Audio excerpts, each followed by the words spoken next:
할렐루야. 십자가 그 사랑 세 번째 시간입니다. 오늘 은혜 받으실 하나님의 말씀은 마태복음 18장 21절로 22절까지의 말씀입니다.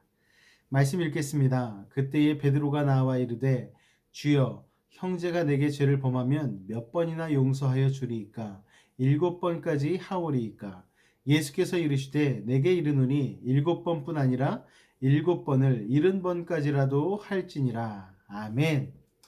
지난주에는 우리가 창세기에서 창조의 역사 안에 깃든 하나님의 우리를 향하신 사랑을 살펴보는 시간을 가졌습니다. 그 모든 창조의 순간순간이 우리를 위한 하나님의 사랑의 고백이고 표현이었음을 우리는 알 수 있었습니다. 그런데 그토록 사랑함으로 지음받은 그 인간이 하나님을 실망시킬 일을 범하고 말아버렸죠. 바로 선악과 사건입니다. 하나님은 두고 보기에도 아까운 사람을 보호하시기 위해서 에덴 동산을 창설하시고 그 동산 가운데 생명나무와 선악을 알게 하는 나무를 두셨죠. 어떤 이들은 말합니다. 차라리 선악을 알게 하는 나무를 동산 중앙에 놓지 않으셨다라면 아담과 하와의 비극이 일어나지 않지 않았나라는 이야기를 하곤 합니다. 그런데 그것은 선악과가 있어야 할 이유를 모르기 때문에 하는 이야기입니다. 선악과는요, 인간을 죄짓게 하기 위해서 하나님이 덫과 같이 두신 것이 아니라 인간을 보호하기 위한 하나님의 장치라는 것을 우리는 알아야만 합니다. 인간을 사랑하시기에 인간으로서 넘지 말아야 할 선을 하나님이 그어 놓으시고 사람에게 경고하신 것이죠.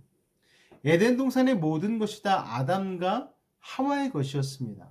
더 욕심낼 것도 없었고 욕심내야 할 이유도 없었습니다. 그러나 하나님은 인간을 하나님의 형상과 모양을 따라 창조하셨기 때문에 인간의 특성을 너무나 잘 아셨습니다. 그렇기에 선악과를 통해 넘지 말아야 할 선을 정해 놓으신 것이죠. 왜냐하면 지음받은 인간이 그 선을 넘으면 죽음과 사망과 멸망에 이를 것을 너무나 잘 아셨기 때문입니다. 그런데 사탄도 인간의 특성을 잘 알았습니다. 바로 창조의 특성이죠. 창조한다라는 것은요, 더 나은 것, 더 발전하는 것을 욕심내는 것이죠. 그렇게 끝없이 창조함으로 욕심내는 특성을 가진 인간에게 하나님이 넘지 말라 하신 선을 넘게 만들고 결국 하나님의 자리를 욕심내게 만들어 버렸다라는 것입니다. 그 선악과 사건으로 인해서 하나님과 인간의 관계는 단절되었습니다. 인간은요, 그 단 한 번의 사건으로 인해서 사망으로 내몰리게 되었습니다. 에덴 동산의 영원한 삶에서 죽음의 나락으로 떨어져 버린 것이죠. 선악과 사건으로 인해서 들어온 죄로 인해 인간은 수치를, 부끄러움을 알게 되었습니다. 그로 인해서 무화과 나뭇잎을 꺾어서 자신들의 벗은 몸을 가리게 되었죠. 그런데 무화과 나뭇잎으로는 벗은 몸을 가리기에 역부족이었습니다. 자신들의 치부를 가리기에 무화과 나뭇잎도 너무나 약했기 때문에 그것으로는 오랫동안 자신의 모습들을 가릴 수가 없었다라는 것입니다. 그때 하나님의 놀라우신 구원과 사랑의 역사가 시작되죠. 창세기 3장 21절을 한번 보도록 하겠습니다. 여호와 하나님이 아담과 그의 아내를 위하여 가죽옷을 지어 입히시니라. 할렐루야. 사람의 힘으로 가릴 수 없는 것 하나님께서 가려주시겠다라는 거예요. 여러분이 하나님이시라면 어떻게 반응하시겠습니까? 자신의 자리를 노린 인간 멸망시켜버리지 않았겠습니까? 그런데 하나님은요, 역시 하나님이십니다. 우리와는 다르십니다. 감히 피조물인 내가 하나님의 자리를 노려 영원한 고통이 있는 지옥에서 영벌을 받으며 살아라 라고 얘기해도 부족할 판인데 하나님은 긍휼히 여기셨습니다. 우리를 불쌍히 여기셨습니다. 자신의 치부조차 자신의 힘으로 가리지 못하는 이들을 불쌍히 여기심으로 말미암아 하나님께서는 가죽옷을 친히 지어 입히셨습니다. 여기서 우리는 옷의 재료인 가죽에 대해서 한번 생각해 봐야 합니다. 왜 가죽일까요, 여러분? 가죽으로 옷을 해서 입는다는 것은 그 가죽을 가지고 있었던 어떤 동물의 희생이 필요하다라는 것입니다. 즉, 가죽옷은요, 희생을 의미하고 상징하고 있습니다. 하나님께서 인간의 치부를 가리기 위해서 다른 것을 희생시키셨다라는 것이죠. 즉, 아담과 하와는 희생시킨 다른 동물보다 더 중요한 존재라는 것을 우리는 알 수 있습니다. 특별하게 창조하신 아담과 하와, 인간을 너무나 사랑하셨기 때문에 다른 짐승과 동물의 희생을 통해서라도 아담과 하와를 도우신 것이죠, 여러분. 하나님의 자리를 욕심낸 아담과 하와였지만 하나님의 그 사랑으로 말미암아 용서받아 살 길을 열어주셨다라는 것입니다. 그런데 인간의 역사는 어떻게 흘러갑니까, 여러분? 계속해서 하나님을 배반하죠. 죄를 향해 달려갑니다. 마치 불나방이 불을 향해 죽을지 모르고 달려드는 것처럼 인간은 죄 가운데 빠져 살았다라는 것입니다. 창세기 6장 5절로 7절 말씀을 보면 이렇게 말씀하고 있습니다. 여호와께서 사람의 죄악이 세상에 가득함과 그의 마음으로 생각하는 모든 계획이 항상 악할 뿐임을 보시고 땅 위에 사람 지으셨음을 한탄하사 마음에 근심하시고 이르시되 내가 창조한 사람을 내가 지면에서 쓸어버리되 사람으로부터 가축과 기는 것과 공중의 새까지 그리하리니 이는 내가 그것들을 지었음을 한탄함이니라 하시니라. 아멘. 죄악이 들어 찬 세상이 되어 홍수로 심판하기로 작정하셨죠. 그러나 노아의 가족은 은혜를 입어 홍수 심판으로부터 구원을 얻게 되어집니다. 그렇게 구원을 얻었으면 정신 차려야 되는 것 아니겠습니까? 하지만 인간들은 그 정도로 정신을 차리지 못한 것 같습니다. 다시 한번 바벨탑 사건으로 인하여서 하나님의 이름, 하나님의 자리를 노리게 되어지죠. 창세기 11장 1절로 4절까지의 말씀입니다. 온 땅의 언어가 하나요, 말이 하나였더라.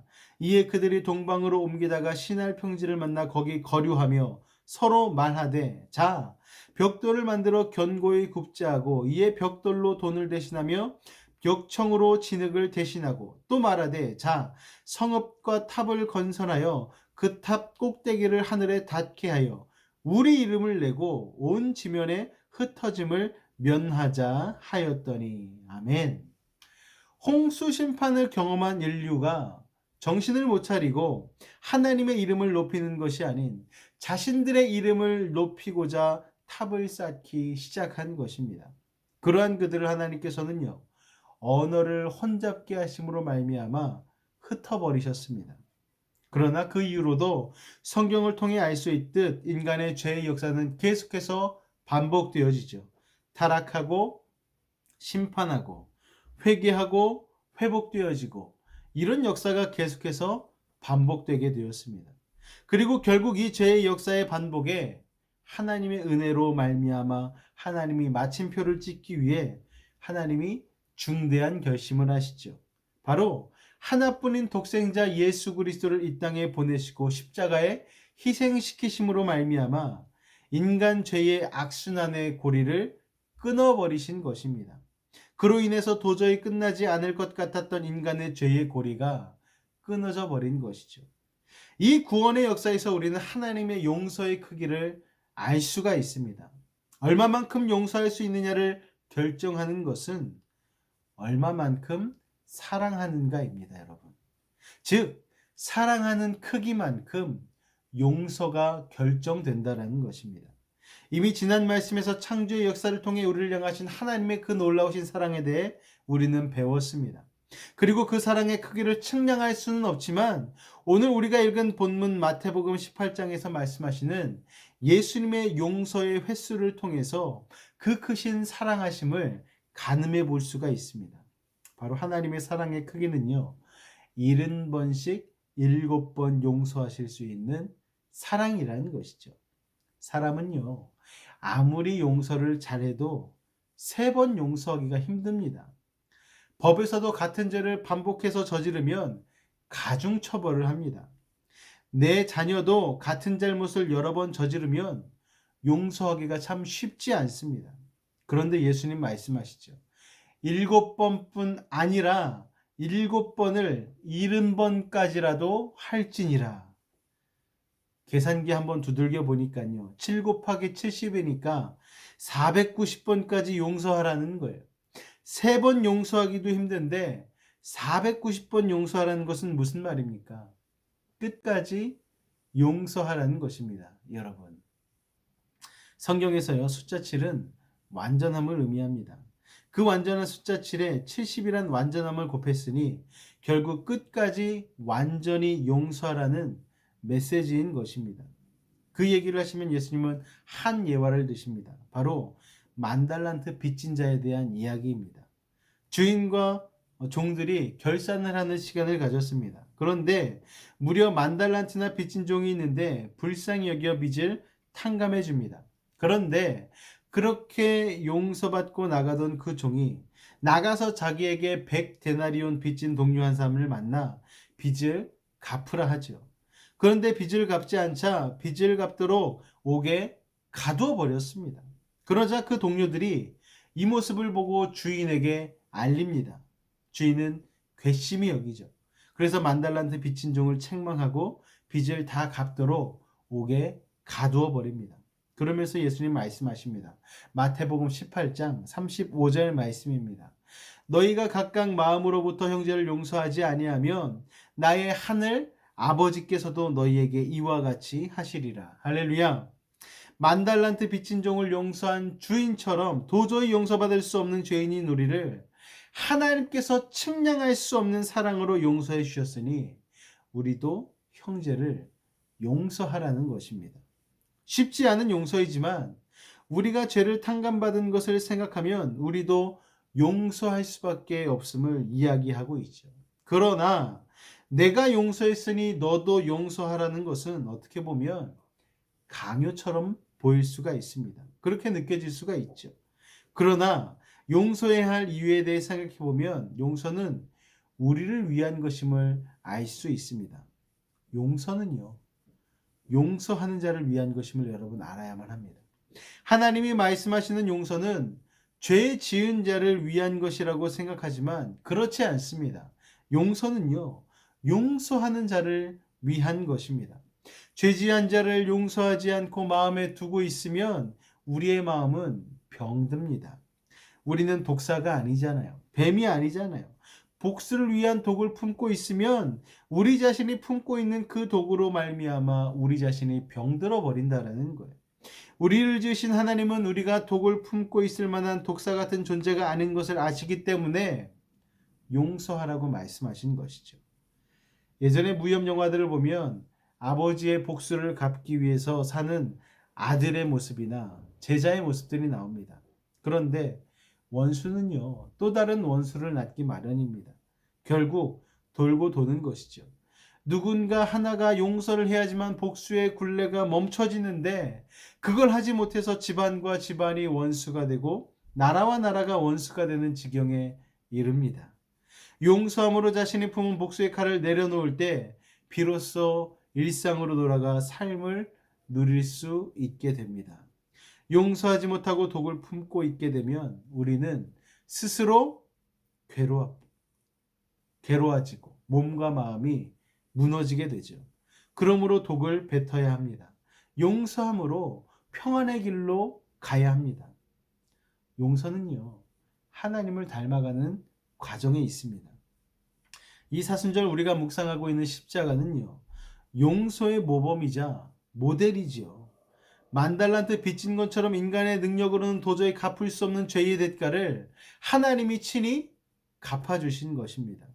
그 십자가의 용서의 능력은 모든 죄를 용서하죠. 악한 사단 마귀도 정죄할 수 없습니다.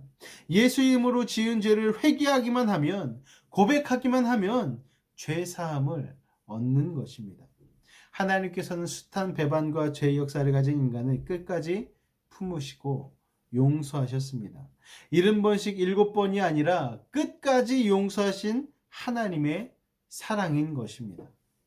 용서는요, 끝까지 하는 것이 용서죠. 우리가 그렇게 용서받았기에 우리도 용서해야 합니다. 그렇게 용서할 때의 십자가에 놀라운 하나님의 사랑이 우리 가운데 임하게 되는 것이죠. 세상이 줄 수 없는 평안을 그렇게 누리게 되는 것입니다. 사랑하는 여러분, 하나님의 용서를 삶 가운데 용기 내어 실천해 보시기 바랍니다. 그리하여서 세상이 줄 수 없는 놀라운 사랑과 평안을 경험할 수 있는 우리 말씀방앗간 여러분이 되시기를 축원합니다. 할렐루야. 기도하겠습니다.